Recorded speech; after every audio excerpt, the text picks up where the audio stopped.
Bom, galera, então depois de nós vermos aí como é que a gente faz os cálculos químicos, né, massa atômica, massa molar e etc, número de Avogadro, e depois vermos a parte de fórmulas químicas, chegou a hora da famigerada estequiometria, chegou a hora de a gente ver que nem é tão difícil assim, e sobretudo, gente, chegou a hora da gente ter seriedade para aprender, porque se tem uma matéria que cai em todas as provas, é estequiometria. E se tem um momento que você vai aprender, é agora, porque hoje é um ótimo dia para você aprender química. Bora trabalhar e bora entender isso daí.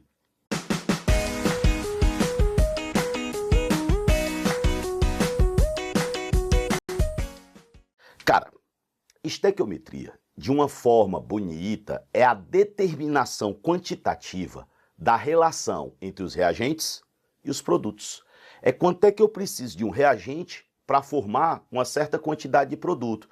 Agora bora combinar uma coisa entre a gente? Vamos perder essa sofisticação e vamos, na verdade, transformar isso numa coisa muito simples. Vocês sabem o que é uma equação química, sério? Já pararam para pensar? A equação química nada mais é do que uma receita para formar um produto. É quanto eu preciso de algo para formar outra coisa. Então, quando você tem uma receita de qualquer coisa, uma receita de bolo, uma receita de pão, uma receita de carne, sempre tem lá dizendo quanto é que você precisa de alguma coisa para formar outra. Vocês sabem qual é o primeiro termo que vocês vão diferenciar? O que eu preciso do que eu tenho. Lembrem que eu posso ter o que eu preciso, mas eu posso não ter o que eu preciso. Gente, quem diz o que eu preciso é a equação. Então, a partir de hoje, vocês vão lembrar. Equação é uma receita. Quem diz quanto eu tenho não é a equação. A equação é só para me dizer quanto é que eu preciso. Então, quem me diz quanto eu tenho é a questão. Tu vai tirar da questão as quantidades que eu tenho. Lembrem, eu posso ter tudo o que eu preciso ou pode ser que falte alguma coisa. E aí eu vou olhar para a equação para ver se eu tenho tudo o que eu preciso. Vocês querem ver como o exemplo é fácil? Eu coloquei aqui, ó, de uma maneira bem tranquila, a receita de um pão caseiro. Tá aqui, ó. Para fazer um pão, eu preciso de 300 gramas de farinha, 100 ml de água, um pacote de fermento e 2 colheres de sal. Percebam que são unidades totalmente diferentes, mas que existe uma relação. Vou subir aqui como a gente já está acostumado, para ganhar o nosso espaço, e bora fazer uma coisa? Eu vou transformar a receita do pão numa equação química. Eu preciso de quê? 300 gramas de farinha. Esses 300 gramas de farinha precisam de 100 ml de água. Vejam que o primeiro é massa e o segundo é volume, não tem problema. 300 precisa de 100.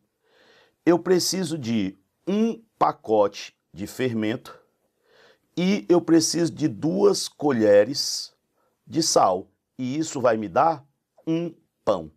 Então é quanto eu preciso para ter um pão. Quem é que vai me dizer quanto eu tenho? A questão, no caso da gente, a nossa despensa ou então o supermercado, né? Vamos supor que o cara chegue e diga assim, porra, se a quantidade de farinha está em gramas, ele vai ter que me dar uma massa de farinha para eu saber se é suficiente, se não é suficiente. Suponham, vossas senhorias, que eu tenha 600 gramas de farinha. O cara foi e te disse, eu tenho. Então agora é quanto eu tenho. Ele diz que eu tenho 500 ml de água.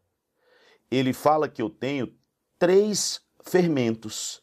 E ele fala que eu tenho, sei lá, 6 colheres de sal. A pergunta dele, quantos pães eu vou ter? Vamos com calma? Você primeiro começa com a farinha. Se 300 gramas forma um pão, 300 gramas, um pão. Se eu tenho 600, eu vou conseguir 2 pães. Então, com a farinha, dá para fazer 2 pães. Vamos para a água. Se 100 ml me dá um pão, se eu tenho 500, eu vou conseguir 5 pães. Mas não tem farinha suficiente, então só vou fazer 2. Isso quer dizer o quê? Que a água vai sobrar. Quanto é que vai sobrar de água? Aí tu olha, ó, 300 gramas precisa de 100. Se eu tenho 600, que é o dobro, eu vou precisar apenas de 200. Então eu posso dizer que sobra 300 ml. Então a água está em excesso, ela vai sobrar. Eu só preciso de 200. Será que o fermento sobra ou falta? Gente, 300 gramas de farinha formam um pão e precisa de um fermento. Se eu tenho 600, se a quantidade de farinha é o dobro, eu vou ter 2 pães. Então eu preciso de 2 fermentos. Se eu tenho 3, eu posso dizer que sobra 1. E o sal? Pô, olhem para o sal. 300 gramas de farinha precisa de 2 colheres de sal. Se eu tenho 600 gramas de farinha, se eu tenho o dobro, a quantidade de sal que eu preciso, se para fazer um pão eu preciso de 2 colheres, para fazer 2 pães eu preciso de 4. Então o que é que eu posso dizer? Que sobra 2 colheres de sal. Vocês sabem o que é que vocês já aprenderam? Quem é excesso e quem é limitante. Quem foi que limitou a reação? Quem foi que não deixou produzir mais pães? A farinha. Foi a farinha que acabou. Então foi ela que limitou a reação. Quantos pães eu consegui fazer? 2 pães, porque não tem mais farinha para fazer mais pão. Todos os outros sobraram. Então eu posso dizer que a farinha é o limitante e os outros estão em excesso. Não precisa se preocupar muito agora com excesso, limitante, porque a gente vai ter uma aula só de excesso e limitante. Agora me diga uma coisa. Com essa quantidade que eu usei, quantos pães eu fiz? 2. E se a padaria só tivesse um rendimento de 50%? Eu ia usar essa quantidade de reagente, mas no lugar de ter 2 pães, como o rendimento só é 50%, eu só teria 1. Então, quando o rendimento não é 100%, eu uso mais reagente do que eu preciso, porque eu não vou conseguir transformar tudo. Então, se o rendimento for 50%, eu só transformo a metade. Tranquilo? Também tem uma aula só sobre rendimento. Por enquanto é só para vocês entenderem o mecanismo. Agora vocês sabem o que é o mais importante agora? Toda vida que eu usar uma substância, se a unidade for massa, embaixo tem que estar em massa. Se a unidade for volume, embaixo tem que estar em volume. Michel, me perdi. Poxa, se eu digo que eu tenho 300 gramas de farinha, para fazer uma relação, a próxima quantidade tem que estar em gramas, para eu saber se é mais, se é menos, se falta, se sobra. Se eu digo que eu tenho 100 ml de água, que é um volume, aqui embaixo também tem que estar em ml, para eu saber se é mais, se é menos, se sobra, se falta. E se vocês começarem a pensar sempre dessa forma, então o que é uma equação? Uma equação é uma receita, para que eu chegue no produto. E aí eu olho quanto é que eu preciso. Quando eu olho quanto é que eu preciso, eu descubro se eu tenho ou não. A equação é quanto eu preciso. A quantidade que eu tenho, quem dá, é a questão. Vamos olhar isso numa equação química de verdade? Se eu pegasse isso daqui, quando vocês pegarem uma equação de estequiometria, uma questão de estequiometria, que vai envolver cálculos, a primeira coisa é, olhe se está balanceada. Se não tiver, faça o balanceamento. Vamos começar essa com balanceamento. Poxa, se vocês estão vendo aqui que eu tenho 2 nitrogênios, para ter 2 nitrogênios no final, aqui é 2. Vocês estão vendo que aqui eu tenho 6 hidrogênios, ó. Para ter 6 aqui no começo, aqui vai ter que ser 3. O que é que eu acabei de fazer? Eu sei quanto é que eu preciso de reagente para ter o produto. Isso é a receita para fazer a amônia. É quanto eu preciso do nitrogênio, quanto eu preciso do hidrogênio para fazer a amônia. Beleza. O que é que está escrito? Que se eu tiver 1 mol do nitrogênio, eu preciso de 3 mols do hidrogênio e eu produzo 2 mols da amônia. Gente, lembrem que a primeira proporção é em mol e é a mais fácil de todas. Toda vida que você se desesperar, coloque a proporção em mol, que fácil você vai saber se eu tenho tudo que eu preciso, se eu tenho menos do que eu preciso, se eu tenho mais do que eu preciso. O que é que você lê aqui? Se aqui eu tivesse 1, aqui eu precisaria de 3 e aqui eu faria 2. Então, de boa. Mas, Michel, eu posso colocar essa proporção aí em massa? Eu digo, claro. O nitrogênio, lá na tabela, você sempre vai ter os valores, ele pesa 14. Como isso aqui é o N2, ó, se o N pesa 14, multiplica por 2, esse 1 mol ele pesa 28. Então, se eu tivesse 28 gramas do nitrogênio, se eu quisesse colocar o hidrogênio em gramas também, vocês sabem que o hidrogênio ele pesa 1. Então, o H2 pesa 2. Como eu tenho 3 H2, isso aqui vai pesar 6, quer dizer 28, reage com 6 e produz quanto? Gente, o NH3 ele pesa 17. Como eu tenho 2 vezes 17, isso aqui daria 34. E tinha que ser, porque a soma da massa dos reagentes tem que ser igual à massa dos produtos. Então, se você quiser, você pode colocar aí a proporção em gramas, pode colocar em mol, pode colocar em grama, pode colocar em molécula. Vocês sabem que o mol tem 6 vezes 10 a 23 moléculas. 6 vezes 10 a 23. Se eu tenho 3 mols, eu tenho 3 vezes 6, vezes 10 a 23. E se eu produzo 2 mols, eu produzo 2 vezes 6, vezes 10 a 23. Então, a principal proporção é em mol, depois em gramas, depois em moléculas. Bora fazer o seguinte, vou criar um espaço para ver aqui uma coisa com vocês, ver se vocês concordam. Sempre relaxando a cabeça, deixando aí bem leve, bem tranquilo. Se eu colocasse a mesma equação, ó, nitrogênio reage com 3 hidrogênios, isso aqui dando 2NH3. Bora comigo. Se eu tiver 1 mol do nitrogênio, quantos mols do hidrogênio eu preciso? 3. Mas se eu quisesse a massa, vocês sabem que o hidrogênio pesa 1, o H2 pesa 2, vezes 3, isso aqui pesaria 6. Michel, eu posso usar o nitrogênio em mol e o hidrogênio em grama? Tranquilo. Vocês lembram lá da receita do pão? Eu posso usar a farinha em grama e eu posso usar a água em ml. Então eles podem estar em unidade diferente. Só tem uma coisa. Se o cara colocar na equação quanto é que eu tenho de nitrogênio, se no caso, ó, a unidade que eu tenho é mol, a quantidade que eu tenho que colocar tem que estar em mol. Por exemplo, se ele me dissesse, eu tenho 4 mols do nitrogênio, e ele me dissesse, eu tenho 60 gramas do hidrogênio. Bora ver se a gente faz essa conta fácil? Poxa, 1 precisa de 6. É 6 vezes. 1 mol precisa de 6 gramas. Então, se eu tenho 4 mols, não é o quádruplo? Então, no lugar de 6, eu vou precisar de 24. Como eu tenho 60, eu posso dizer que 36 é a quantidade que sobra. Então, lembrem, uma substância pode estar em mol e a outra está em grama. Mas a que está em mol, embaixo eu tenho que botar em mol. A que está em grama, embaixo eu tenho que botar em grama. Para que serve a equação? Para me dizer quanto é que eu preciso. Beleza. Bora fazer uma última observação, depois 2 questões bem legais, para vocês terem certeza que entenderam. Se eu pegar aqui uma equação qualquer, sei lá, se vocês pegarem isso daqui, CO, 2CO, mais O2, isso aqui dando 2CO2. Leiam o que está aí.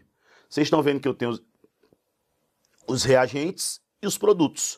O que é que eu posso dizer? A cada 2 mols de CO, eu preciso de 1 mol de O2. Eu sou capaz de produzir 2 mols de CO2. Coloquei em mol. Podia ser em grama, podia ser em volume também, né? De boa. Agora me diga só uma conta bem fácil, vê se essa aí já entra na cabeça. Se eu dissesse assim, galera, eu tenho 50 mols aqui. Se eu tenho 50 mols do CO, quanto é que eu precisaria para reagir tudo? Cara, se 2 precisa de 1, se 2 mols eu preciso de 1 mol, se eu tenho 50 e eu quero que reaja tudo, aqui eu precisaria ter 25. É ou não é tranquilo? Agora bora pegar, bora passar para as questões para ver como a gente aprende a desenrolar isso fácil? Bora! Bom, questão 1 que eu separei aqui para vocês. Questão do Enem, vocês podem ver. E vocês vão ter a seguinte situação. Objetos de prata sofrem escurecimento devido à sua reação com enxofre. Esses materiais recuperam seu brilho quando envoltos pelo papel alumínio e mergulhados em um recipiente contendo água quente e sal de cozinha. A reação não balanceada, é raro o Enem fazer isso, mas ó, não balanceada, que ocorre ele deu a reação. Utilizando o processo descrito, a massa de prata metálica que será regenerada, quer dizer, a massa que será produzida, é um produto, será regenerada na superfície de um objeto que contém. Ele diz quanto é que eu tenho do Ag2S, ele fala quanto é que eu tenho do Ag2S e ele pergunta quanto é que eu vou fazer de prata. O que é que eu vou fazer? Criar o nosso espaço, pegar e repetir essa equação, que seria Ag2S mais Al, dando Al2S3 mais Ag. Vamos balancear? Se do lado esquerdo eu tenho 2 pratas, do lado direito eu teria que ter 2. Ou então, se do lado direito eu tenho 2 alumínios, Do lado esquerdo, eu vou ter que ter 2. Então, eu posso colocar aqui, ó, 2 alumínios. Se do lado direito eu tenho 3 enxofres, do lado esquerdo eu teria que ter 3. Se do lado esquerdo agora eu tenho 6 pratas, do lado direito eu teria que ter 6. Tamo junto? Vocês lembram, olhando para cá, que a quantidade de Ag2S que ele colocou foi em gramas. Se for em gramas e ele quer saber a massa da prata, tudo eu vou usar em gramas. Gente, o que é que está escrito aqui? Que eu tenho 3 Ag2S. Quanto é a massa dele? A prata é 108 e o enxofre é 32. Se a prata é 108, vai ficar 2 vezes 108 mais 32. 2 vezes 108 daria 216. 216 mais 32 daria 248. Então ficaria 3 vezes 248 gramas. Beleza. Isso é a quantidade que eu preciso para me dar 6 pratas. 6 pratas seria 6 vezes 108 gramas. Então, o que é que eu quero saber? Com 2,48, a quantidade de prata seria M.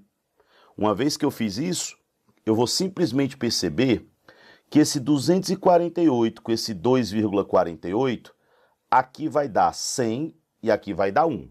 Tranquilo. O que é que eu posso perceber também?